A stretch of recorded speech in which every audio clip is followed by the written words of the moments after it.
நகர நிர்வாகிகள் சொல்லக்கூடிய 51 பூத்துல எத்தனை வார்டு வருது? 24 வார்டுக்குள்ள கிட்டத்தட்ட 350 பொறுப்பாளர்கள் நகர அப்படின்னு ஆரம்பிக்கக்கூடிய பொறுப்பு போடக்கூடிய சூழல் இருக்குது. இதை தாண்டி மாவட்ட நிர்வாகிகள், மாநில நிர்வாகிகள் பல்வேறு விஷயம் இருக்குது. ஆனா நம்ம இன்னைக்கு என்ன கேட்டகரியில் இருக்கிறோம்? ஒரு 21 தீர்வு உறுப்பினர் எடுத்துருக்கோம். ஒரு 21 கூட்டு மட்டும் தான் எலெக்ட் பண்ணிருக்கோம். ஒரு பிரம்மாண்டமான ஒரு நகரத்துல இந்த சூழல். இந்த காலகட்டம் பார்த்தீங்கன்னா உண்மையிலே மற்ற ஒன்றியங்களை விட செஞ்சு பெஸ்ட் தான்.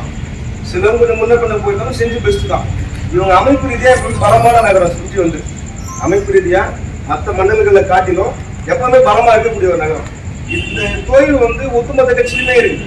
ஆனா இந்த நான் என்ன சொல்ல வரேன்னா, கட்சியில் இருக்கட்டும், மற்ற மாவட்டங்களுக்கு எப்படி வேணா போட்டோம், மற்ற ஒன்றியங்கள் எப்படிதான் போட்டோம், செஞ்சு இப்படியே நம்ம உட்காந்து தினம் தினம் வந்து ஒரு மீட்டிங் உட்காந்தே இருக்க போறோமா, இல்ல நாம பஞ்சாயத்து ஆபீஸ் உட்காந்து ஆளுமை பண்ண போறோமா?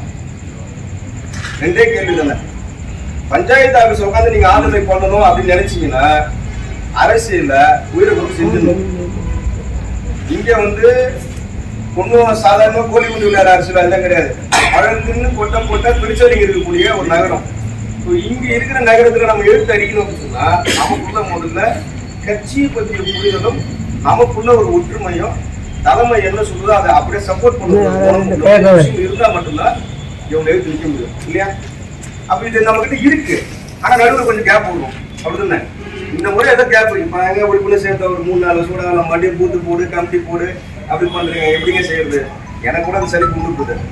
ஆனா இருந்தாலும் தலைமை வந்து 6 வருஷத்துக்கு ஒரு முறை இந்த பணியை செய்யறதுனால உட்கட்டமைப்புக்குள்ள பண்ணணும்.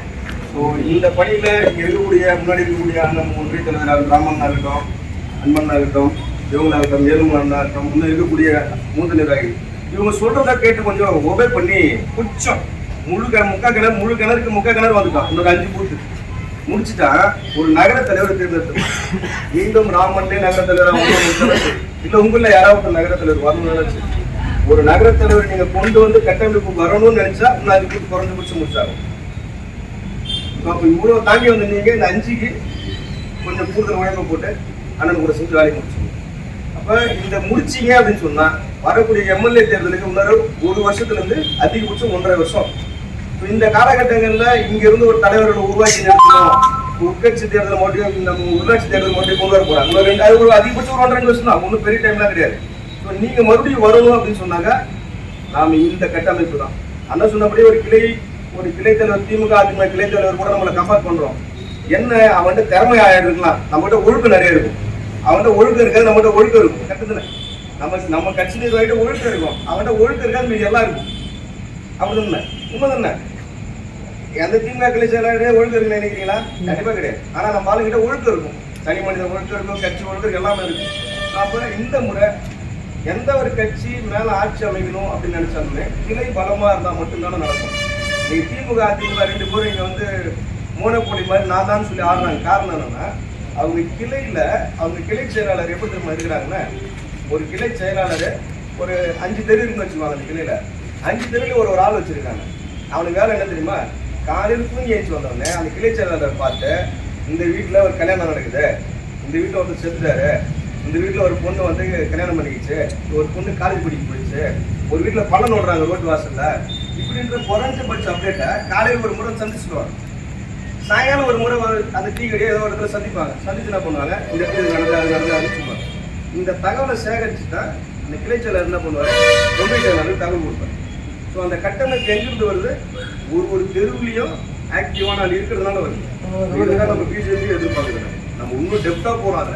இப்போ இந்த விஷயத்தை நம்ம இந்த முறை கொஞ்சம் முயற்சி எடுத்து எங்க வலிமையான கிளைகள் இருக்கோ அந்த கிளைகள்ல கமிட்டி ஒரிஜினலா ரெக்கார்டு போட்டு நம்ம மீனாவே போகணும்.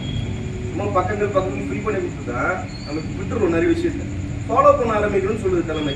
ஸோ ஒரு கிராமத்தில் ஒரு 15 நிர்வாகி இருக்கிறீங்க, 10 நிர்வாகி இருந்தால் அந்த 10 நிர்வாகி இணக்கமா இருக்கும். இணக்கமா இருந்து அங்கே கிளை கூட்டங்கள் போடுறது, பூத் கமிட்டி அமைக்கிறது முறையா அடுத்தடுத்த கட்ட பணிகள் இருக்குது. நீங்க முக்கியஸ்தர் பட்டியல் எடுக்கிறது, வாட்ஸ்அப் குழு அமைக்கிறது, இது போன்ற பணிகள்லாம் அடுத்து தொடர்ந்து கொடுக்க போறாங்க. இதெல்லாம் செய்யறதுக்கு எது வேணும்? முதல்ல அந்த கிளையில இருக்கக்கூடிய நிர்வாகி முழு நம்பிக்கை விட நம்ம ஊரை எப்படியா எலெக்ட் பண்ணணும் அப்படின்ற எண்ணம் போன்ற நபர் இருந்தால் தான் முடியும். அப்ப இங்க இருக்கக்கூடிய எல்லாருமே சிறப்பான நிர்வாகிகள் கொஞ்சம் அப்படி ஒரு ஸ்டெப் எடுத்து வச்சு பூத் எலெக்ட் பண்ணிருங்க. ஒரு வலிமையான ஒரு நகர தலைவரை, நான் என் காரணத்துல கிளை தலைவரோட நான் நகர தலைவரை ஏன் டார்கெட் சொல்றேன்னா, ஸோ வலிமையான நகரம் இது. ஒரு வலிமையான நகர தலைவரை தேர்ந்தெடுக்கிறதுக்கு வலிமையான கிளை தலைவர் உருவாக்கணும்னு சொல்லிட்டு கேட்டுக்கிட்டேன். இங்க இருக்கிறவங்க கோட்டைக்கு மட்டும் பண்ணுங்க, நல்லபடியா நடக்கும்னு சொல்லி கேட்டு நன்றி விடப்படுங்க.